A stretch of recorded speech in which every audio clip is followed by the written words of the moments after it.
Assalamualaikum warahmatullahi wabarakatuh. Perkenalkan, nama saya Mainur Fadila dengan NIM 230605110170. Di sini saya ingin menjelaskan mengenai praktikum RPL, yaitu Smart Campus System. Di sini memiliki 13 bab.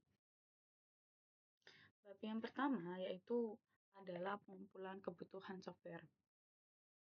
Penjelasannya yaitu mengidentifikasi masalah sistem kampus lama melalui wawancara dan observasi, lalu memberikan solusi digitalisasi terintegrasi.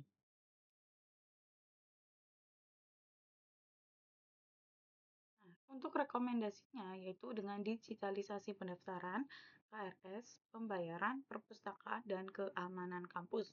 Untuk bab 2 yaitu analisis kebutuhan software.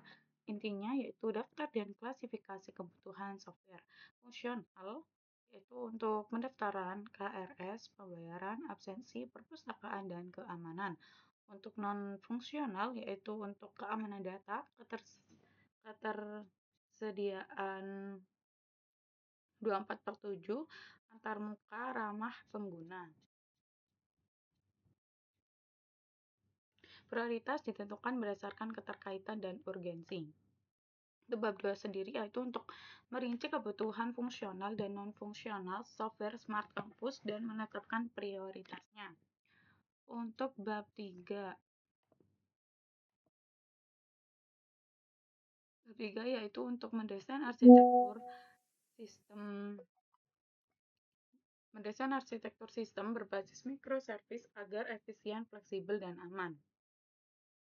Untuk bab 3 sendiri yaitu intinya sistem berbasis arsitektur microservice.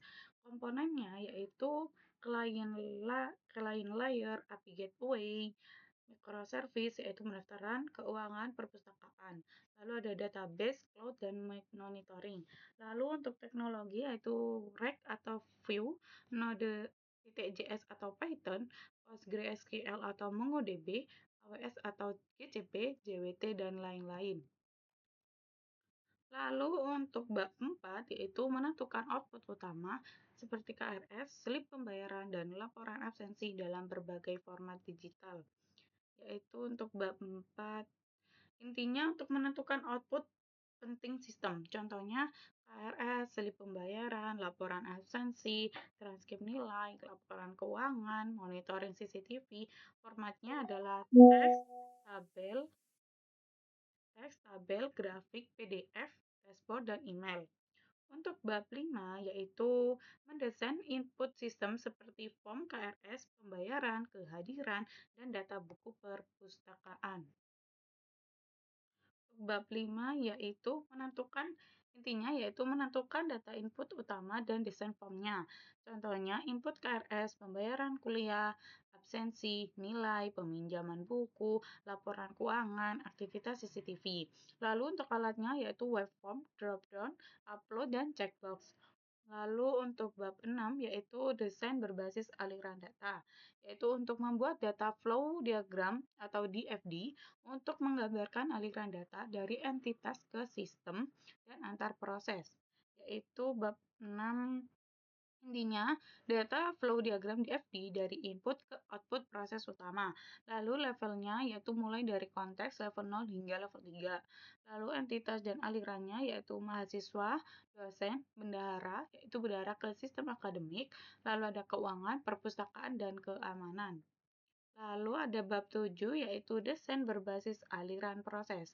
Memodelkan proses bisnis utama Smart Campus dengan BPMN untuk alur kerja yang efisien, yaitu intinya pemodelan proses bisnis Smart Campus dengan BPMN, lalu fokusnya yaitu proses akademik, pembayaran, keamanan, dan layanan mahasiswa.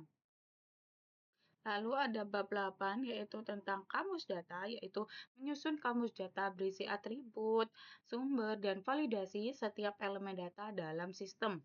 Yaitu intinya menjelaskan struktur dan atribut data yang digunakan.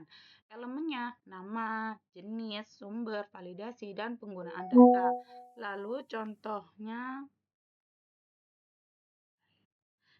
ada data mahasiswa, transaksi, buku, dan laporan. Lalu ada bab 9 yaitu tentang desain database relasional. Yaitu intinya desain relasi antar entitas sistem, langkahnya identifikasi entitas, atribut, kunci utama, dan hubungan. Lalu diagramnya ada ERD, jadi MLD, MPDM, yaitu untuk mendetail hingga ke implementasi. Lalu ke bab 10 yaitu ada desain proses. Desain proses yaitu menjabarkan proses-proses utama sistem secara bertingkat dalam diagram hierarki proses. Penjelasannya yaitu intinya hierarki proses dari tingkat tinggi ke rendah. Lalu proses utamanya yaitu manajemen akademik, keuangan, keamanan, dan perpustakaan.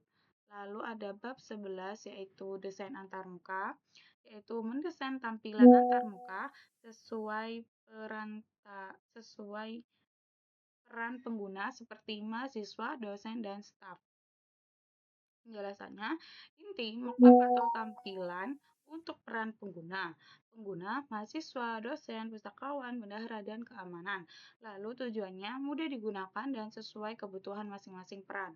Lalu di bab 12 yaitu ada konstruksi software, membuat blueprint teknis berupa kelas diagram, pseudocode, dan query database. Lalu untuk 12 yaitu intinya implementasi teknis, komponennya ada kelas diagram, pseudocode, dan query database. Lalu bab 13 yaitu kesimpulan dan saran. Kesimpulannya, proyek Smart Campus Systems SDS dirancang sebagai solusi digital untuk mengatasi kompleksitas dan kendala administratif di lingkungan kampus. Berdasarkan hasil wawancara, observasi, analisis dokumen, dan desain sistem, diperoleh beberapa kesimpulan utama. Yang pertama, ada administrasi manual masih dominan. Yang kedua, ada kurangnya integrasi layanan. Yang ketiga, ada permintaan tinggi untuk layanan digital. Yang keempat, ada kebutuhan sistem cerdas dan otomatisasi. Yang kelima ada arsitektur microservice adalah solusi ideal untuk saran atau pengembang sistem, yaitu agar Smart Campus System berjalan optimal dan dapat memberikan manfaat maksimal. Berikut adalah rekomendasi strategis. Yang pertama ada digitalisasi end-to-end, yaitu ada gantikan seluruh proses manual dengan modul digital, gunakan form online. Lalu yang kedua ada integrasi sistem yang kuat, yaitu bangun satu portal terintegrasi untuk seluruh unit kampus. Lalu ada gunakan API untuk menghubungkan data antar modul. Lalu yang ketiga ada keamanan dan privacy, yaitu terapkan enkripsi data dan autentikasi dua faktor 2FA dan gunakan log aktivitas untuk mendeteksi penyalahgunaan sistem. Lalu yang keempat ada pemanfaatan cloud dan teknologi AI. Gunakan cloud storage untuk data rekaman, CCTV, pembayaran, dan transkrip. Terapkan AI untuk deteksi aktivitas mencurigakan, CCTV, dan rekomendasi akademik. Lalu yang kelima ada pengembangan aplikasi mobile, yaitu sediakan aplikasi mobile agar mahasiswa dan dosen dapat mengakses layanan kampus melalui ponsel. Lalu ada fitur seperti notifikasi, absensi, dan slip pembayaran harus bisa diakses dari smartphone. Lalu yang keenam ada dashboard analitik dan monitoring. Bangun dashboard visual untuk monitoring kehadiran, nilai, keuangan, dan aktivitas kampus secara real time. Dan gunakan grafik indikator dan filter pencarian untuk memudahkan pengambilan keputusan. Lalu yang ketujuh atau yang terakhir yaitu ada pelatihan dan sosialisasi. Lakukan pelatihan kepada seluruh pengguna sistem yaitu ada mahasiswa, dosen, dan staf untuk meningkatkan adopsi. Lalu sediakan dokumentasi dan pusat bantuan helpdesk digital. Itu saja presentasi dari saya mengenai Smart Campus System. Terima kasih, mohon maaf jika banyak salah kata. Wassalamualaikum warahmatullahi wabarakatuh.